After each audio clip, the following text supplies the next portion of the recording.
আসন্ন লোকসভা নির্বাচন। তমলুক লোকসভা কেন্দ্রে বিজেপি প্রার্থী অভিজিৎ গঙ্গোপাধ্যায়ের সমর্থনে মহিষাতল বিধানসভা বুথ ভিত্তিক কার্যালয় সম্মেলন হয়। পূর্ব মেদিনীপুর জেলা মহিষাতল বিধানসভা দাড়িবেড়া কালী মন্দিরে উপস্থিত ছিলেন শ্রমিক ভট্টাচার্য, রাজ্যসভার সাংসদ অভিজিৎ গঙ্গোপাধ্যায়, তমলুক লোকসভার প্রার্থী হলদিয়া বিধায়িকা তাপসী মণ্ডল সহ বিশিষ্ট নেতৃত্ববৃন্দ।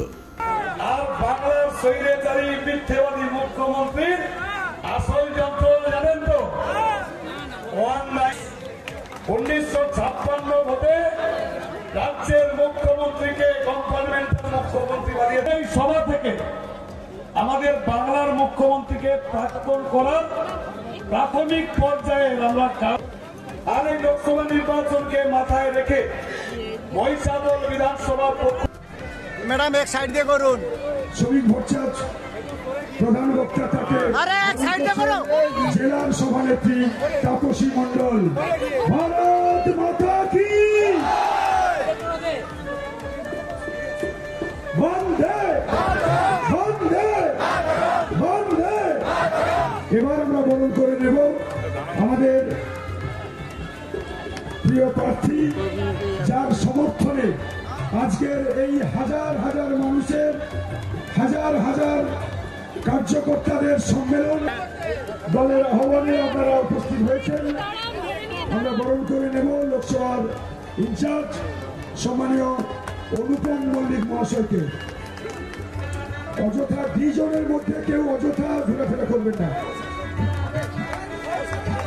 জেলা যুব মোর্চার পক্ষ থেকে সমস্ত কার্যকর্তা বরণ করবেন একসঙ্গে। এই লোকসভার কনভেনর তথা বিশিষ্ট আইনজীবী প্রাক্তন এবং তাকে সহযোগিতা করছেন জেলার সম্পাদিকা শিল্পা মণ্ডল সহ আমাদের প্রাক্তন সভাপতি, দুই জেলার প্রাক্তন সভাপতি সম্মানীয় তপন ব্যানার্জি, প্রদীপ দাস, আমাদের বর্ষিয়ার নেতৃত্ব আমাদের প্রসেনজিৎ সামন্ত মহাশয়, আজকের শীতলদা যিনি একসময় ন্যাশনাল কাউন্সিলের প্রাক্তন মেম্বার বটে, আমাদের অভিভাবক, যার কাছ থেকে ভারতীয় জনতা পার্টি কি সেটা আমরা শিখেছি, তারা সত্যি আমরা গর্বিত। ভারত মাতা, ভারত মাতা কি জয়, ভারত মাতা কি জয়, বন্দে মাতরম, বন্দে মাতরম, বন্দে মাতরম। বলছি আওয়াজ পাচ্ছি না, এত হাজার মানুষ কিন্তু সেভাবে আওয়াজ পাচ্ছি না। বন্দে মাতরম, বন্দে মাতরম, বন্দে মাতরম, ভারত মাতা কি জয়।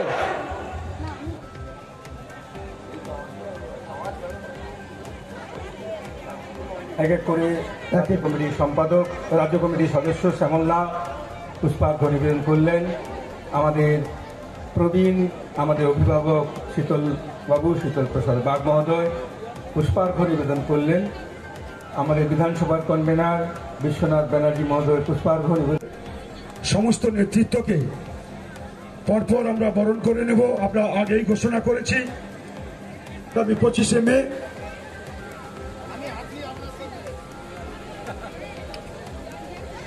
আমাদের মহিষাদল কর্মসূচিতে অংশগ্রহণ করবেন। সঙ্গে অবশ্যই মহিষাদল মণ্ডল 5-এর সম্মানীয় সমস্ত।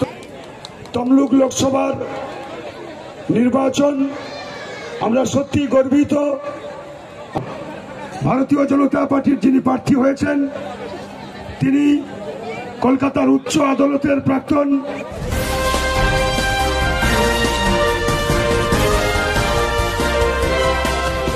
করা যায়নি, তাদের প্রতিবাদের বিরুদ্ধে তৃণমূল প্রতিরোধ করেছে।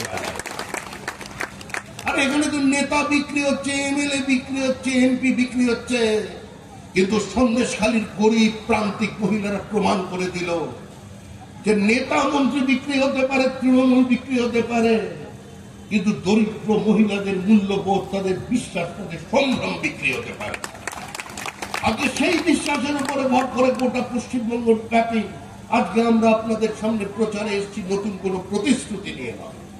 মানুষকে গিয়ে সরাসরি চোখ রেখে বলুন, মুখোশের আড়ালে নয়, মুখোমুখি দাঁড়িয়ে মানুষকে বলুন যে গত 10 বছরে নরেন্দ্র মোদী কি করতে পেরেছেন আর কি করতে পারেননি বর্তমান সরকারের অসহযোগিতার কারণে। কোন কেন্দ্রীয় প্রকল্প পশ্চিমবঙ্গে করা যাবে না। দিদি প্রকল্পের নাম এখানে বদলে যাবে। দিদি যেখানেই যাবেন তার ভালোবাসার ছোঁয়া যেখানেই লাগবে, সঙ্গে সঙ্গে প্রধানমন্ত্রী আবাস যোজনা, বাংলা আবাস যোজনা হয়ে গেল। খালি নাম পরিবর্তন করে দাও, নাম পরিবর্তন করে দেবে, আপনার ব্যক্তি সত্তা পরিবর্তন করে দেবে। অদ্ভুত রাজনীতি তৃণমূল কংগ্রেসে। কিন্তু এখন তৃণমূল কংগ্রেসকে মানুষ চিনেছে, নিজেদের জীবন দিয়ে চিনেছে, যৌবন দিয়ে চিনেছে। লাগা চুনরি মে দাগ, ছুপাও কেসে, ঘর যাও কেসে। আজকে তৃণমূল এই অবস্থার মধ্যে দাঁড়িয়ে পশ্চিমবঙ্গের মানুষের সামনে রাজনীতি করছে। একটা সরকারি দপ্তর দেখাতে পারবেন যাদের বিরুদ্ধে কোনো অভিযোগ নেই? কোন সহায়ক? ওই ভদ্রলোক আমাদের দলে কিছুদিনের জন্য বেড়াতে এসেছিলেন, রাজীব বন্দ্যোপাধ্যায়, পকেটে হাত দিয়ে দাঁড়িয়ে বক্তৃতা করতো, পকেটে হাত। ও তো বিশ্ব রেকর্ড হয়ে গেছিল তৃণমূল কংগ্রেসের নেতৃত্ব ওই দপ্তরে। এই যে এখানে বসে আছেন অভিজিৎ বাবু, আজকে দীর্ঘদিনের প্রশাসনিক অভিজ্ঞতা আছে, বিচারকের অভিজ্ঞতা আছে। উনি বলে দিন যে পৃথিবীতে এক ধরনের কোন দৃষ্টান্ত আছে কিনা যেখানে 10 লক্ষ মানুষের ফিজিক্যাল ইন্টারভিউ 45 দিনের মধ্যে করে চাকরি দিয়ে দেওয়া শেষ হয়ে গেছে, তার মধ্যে আবার ছুটির দিনও ছিল। আমরা অভিযোগ করলাম, মুখ্যমন্ত্রী উত্তর দিলেন না। মুখ্যমন্ত্রী পরে বললেন যে আমি বিচার বিভাগীয় তদন্ত করব। আর রাজীব ব্যানার্জি সে পকেটে হাত ঢুকিয়ে দিল, পাঞ্জাবি পকেট থেকে হাত আর বার করে না। কি করবো? তখন আমার দলে ছিল, আমিও পাশে বসে আছি, বলে সব পকেটে আছে, সব পকেটে আছে, বার করে দেবো ঠিক সময়। ওর পকেট থেকেও হাত বেরোলো না। ও আবার আমাদের দল থেকে ক্ষমতার অলিন্দে সম্পৃক্ত হওয়ার জন্য ফিরে গেল দিদির কাছে। হায় মা তো ক্ষমা করো মোরে, সন্তান তব ফিরিয়াছে ঘরে। কিন্তু তারপরে যে তদন্ত আর হলো না, তদন্ত সেখানেই বন্ধ হয়ে গেল। এখন আবার রোজ নতুন নাটক শুরু হয়েছে, বলছে কমিশনে যাবো, কমিশনে। আরে ছোটবেলায় স্কুলে গেলে কেউ পেন্সিল কেড়ে নিলে মায়ের কাছে নালিশ করত, কেউ চেয়ার টেনে নিলে হেডমাস্টার মশাই ক্লাস টিচারের কাছে গিয়ে বলতো স্যার আমায় মেরেছে। দুর্দণ্ড প্রতাপ তৃণমূল কংগ্রেস হাতে মাথা কেটে নেয়, তার সঙ্গে আবার ডায়মন্ড ছক। কিছুদিনের মধ্যেই যিনি হবেন প্রধানমন্ত্রী, এত নালিশের কি আছে? আমরা তো বলছি নরেন্দ্র মোদী ভীত, নরেন্দ্র মোদী সন্ত্রস্ত। কিছুদিনের মধ্যে নরেন্দ্র মোদী চেয়ার ছেড়ে পালিয়ে হিমালয়ের গুহায় সমর্পণ করে ফেলবেন কোন সাধুর কাছে। কিন্তু দিদি, আপনি তো ভবিষ্যতের প্রধানমন্ত্রী। আজকে তৃণমূল কংগ্রেস, আপনি শুধু মঞ্চে দাঁড়িয়ে বলুন 100 দিনের কাজ, প্রধানমন্ত্রী আবাস যোজনা, রেশন দুর্নীতি, এই গল্প না শুনিয়ে নতুন কথা বলুন। এবার তো বলুন যে আপনার যখন ওই যে ক্যাবিনেট তৈরি করবেন, অর্থমন্ত্রী কে হবে? ইডি সিবিআই কে নিয়ে আপনি কি করবেন? আপনি কলকাতার হাইকোর্টে চিফ জাস্টিস কাকে বানাবেন? আপনার কোন ক্যাডারকে বানাবেন? তার সার্টিফিকেট কি 8% থাকবেন না 12% থাকবে? কাকে সেখানে বসাবেন? আপনি নিজে একটু ঠিক করে দেবেন। অদ্ভুত পরিস্থিতি। একটা সরকার চলে যে পশ্চিমবঙ্গে নির্বাচনে প্রতিদ্বন্দ্বিতা করছে, আজকে দেশের কোনো কথা নেই। আরে মানুষ ভোট দিচ্ছে কিসের জন্য? কলকাতা থেকে দিল্লি যাবার জন্য, মহিষাদল থেকে দিল্লি পৌঁছানোর জন্য। মানুষ ওনাকে জেতাচ্ছেন কেন? আজকে অভিজিৎ বাবুকে মানুষ ভোট দিচ্ছেন তমলুক থেকে দিল্লি যাবার জন্য, দিল্লি থেকে তমলুকে ফেরত আসার জন্য নয়। দিদিকে আমরা যত বলছি আরে আপনি দিল্লি যান, হয় আপনি যান, না হলে আমাদের মায়া কাটিয়ে এখানেই থেকে যান, আমরা আপনাকে ছাড়বো না। আপনি যত চেষ্টা করে আপনার নামুন না কেন ময়দানে, আপনি দিল্লি, আপনাকে আমরা যেতে দেবো না। আপনার এত ভালোবাসা, আপনার অস্থির মঞ্চের উপরে পদচারণা, আপনার কবিতা, আপনার গান, আপনার কবিতা আবিতান, আপনি স্বয়ং রবীন্দ্রনাথকে চ্যালেঞ্জ করতে পারেন। আপনার প্রশাসন সরাসরি একদম শান্তিনিকেতনের পাল্টার একটা শান্তিনিকেতন তৈরি করতে পারেন, আপনি পুলিশকে চড় মারতে উদ্ধত হতে পারেন, আপনি বিকেলে ভোরের ফুল ফুটিয়ে দিতে পারেন, আপনি মরুভূমিতে গমের চাষ করতে পারেন, আপনি পারেন না এমন কোনো কাজ নেই। তাই আপনার এই প্রতিভা নিয়ে আমরা আপনাকে দিল্লি যেতে দেব না। আজকে বঙ্গরত্ন যদি কাউকে করতে হয়, বাঙালির যদি কোনো গর্বের জায়গা থাকে, তা হচ্ছে আমাদের দিদি মমতা বন্দ্যোপাধ্যায়, যিনি মুখ্যমন্ত্রী থেকে প্রধানমন্ত্রীর মতো আচরণ করে চলেছেন, যিনি যুক্তরাষ্ট্রীয় ব্যবস্থা মানেন না, যিনি হাইকোর্টকে মানেন না, যারা সরাসরি হাইকোর্টের মধ্যে ঢুকে তৃণমূল কংগ্রেস আজকে জাস্টিসকে ম্যানহ্যান্ডেল করছে, বিচারপতির বাড়িতে গিয়ে পোস্টার মারছে, সাংবিধানিক প্রধানের বিরুদ্ধে মানে রাজ্যপালের বিরুদ্ধে এফআইআর করবার জন্য মানুষকে আহ্বান জানাচ্ছে সেই দল। আজকে সেই দল নাকি ভারতবর্ষ তৈরি করে দেবে। চিন্তা করুন অতীতের কংগ্রেস নেতৃবৃন্দের কথা। উত্তর পূর্ব ভারত, এই যে মেঘালয়ের কথা বলছেন, মণিপুরের কথা বলছেন, গোটা উত্তর পূর্ব ভারত নিয়ে যে মন্তব্য করছেন, কোনদিন পন্ডিত নেহেরুর সঙ্গে এনি অটল বিহারী বাজপেয়ীর বিরোধ হয়নি, এমনকি ডক্টর মনমোহন সিং পর্যন্ত, রাজীব গান্ধী, ইন্দিরা গান্ধীরাও কোনদিন আজকে এ নিয়ে কোন রাজনৈতিক ঐক্যমত্যের অভাব ঘটাননি। একটা সময় ছিল যখন পাকিস্তান আমেরিকার সমর্থন নিয়ে ইউএনএতে আবার আজাদ কাশ্মীর বা পাক অকুপাইড কাশ্মীরকে তুলে ধরবার প্রচেষ্টা করছে, সেদিন আমাদের সম্পূর্ণ বিরোধী অবস্থানে থাকা ফরওয়ার্ড ব্লকের নেতা চিত্ত বসু বলেছিলেন যে এই মুহূর্তে দেশকে নেতৃত্ব পারছেন, কিন্তু রাজনৈতিক বিরোধের তো একটা সীমা থাকবে। রাজ্যের মুখ্যমন্ত্রী বলছেন হদল কুৎকুত গৃহমন্ত্রীকে, বলছেন নরেন্দ্র মোদীর কোমরে দড়ি পড়ে টানবো। নোটবন্দি, পার্ক সরকার, দেশে প্রধানমন্ত্রীর কুশপুত্তলিকা, গলায় জুতোর মালা, লাইন দিয়ে লোক আসছে, থুতু ফেলছে, আর পাশে বিরিয়ানির দোকানে ঢুকে যাচ্ছে। পশ্চিমবঙ্গ এগিয়ে আছে, এগিয়ে বাংলা, গণতন্ত্রকে সুরক্ষিত করে দিয়েছেন মমতা বন্দ্যোপাধ্যায়। এই রাজনীতি চলেছে পশ্চিমবঙ্গের মাটিতে। আবার কি লড়াই! যদিও সিপিএম কংগ্রেস আর এখন এই জেলায় নেই, ওরা দীর্ঘদিনের জন্য চলে গেছে বেড়াতে।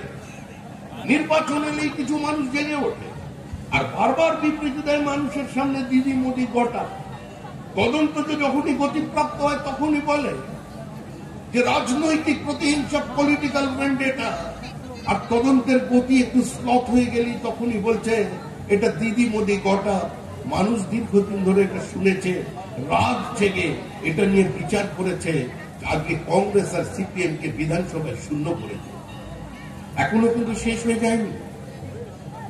আপনারা মনে করেন কংগ্রেস সিপিএম এর জোট জোট নয়, এখন তো সিপিএম আর তৃণমূল বাজারে নেমে গেছে। কালকে দেখলেন না, একদম ঈদ সবাইকে মিলিয়ে দিল, মিলে মিশে একাকার, একদম কাছে, আরো কাছে, এত কাছে দুজনে। আমাদের সুজন চক্রবর্তী আর তার সঙ্গে নেমে পড়েছেন সৌগত রায়, কাছাকাছি। আজকে এখানে দাঁড়িয়ে বক্তৃতা করছেন, আর দিল্লিতে গিয়ে রাজনৈতিক লুটকে একটা আইন সিদ্ধ প্রতিষ্ঠানের মিছিল হচ্ছে। সেই মিছিলে কে আছেন? তৃণমূলের ডেরেক ওব্রায়েন আর সীতারাম ইয়েচুরি। পশ্চিমবঙ্গের মাটিতে আগে বিবৃতি দিতে, টিভি চ্যানেলে গিয়ে সন্ধ্যাবেলায় গিয়ে সমালোচনা করছেন মোদী, বলছেন এত দারিদ্র ভারতবর্ষে ছিল না। কংগ্রেস করছে মূল্য বৃদ্ধির কথা। মিটিং ছিল ঘরে, খুললাম প্যার করেঙ্গে হাম দোনো, মালা বদল করে বাজারে নেমে পড়েছিল, কিন্তু তাও মানুষ প্রত্যাখ্যান করেছে। শেষে কি করলো? হঠাৎ একটা সিটে জিতে গেল সাগরদিঘি, কংগ্রেস প্রার্থী জিতেছে। কি আনন্দ! আমরা বললাম কংগ্রেসের জয় নয়, তৃণমূল কংগ্রেসের।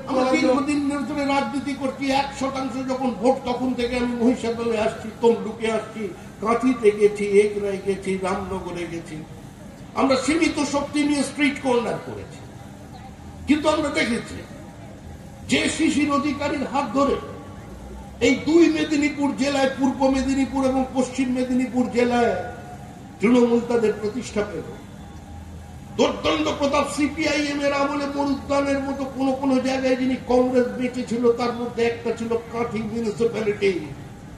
আজকে সেই শিশির অধিকারী, সেই তৃণমূল কংগ্রেসের জন্মদাতা এই জেলায়, আজকে তাকে তুই বলে সম্বোধন করছেন, তার বাড়ির সামনে তাকে গিয়ে চ্যালেঞ্জ করছেন। মেদিনীপুর জেলার মানুষ অন্তত এটার প্রতিবাদ করুক, এই আবেদন নিয়ে মানুষের।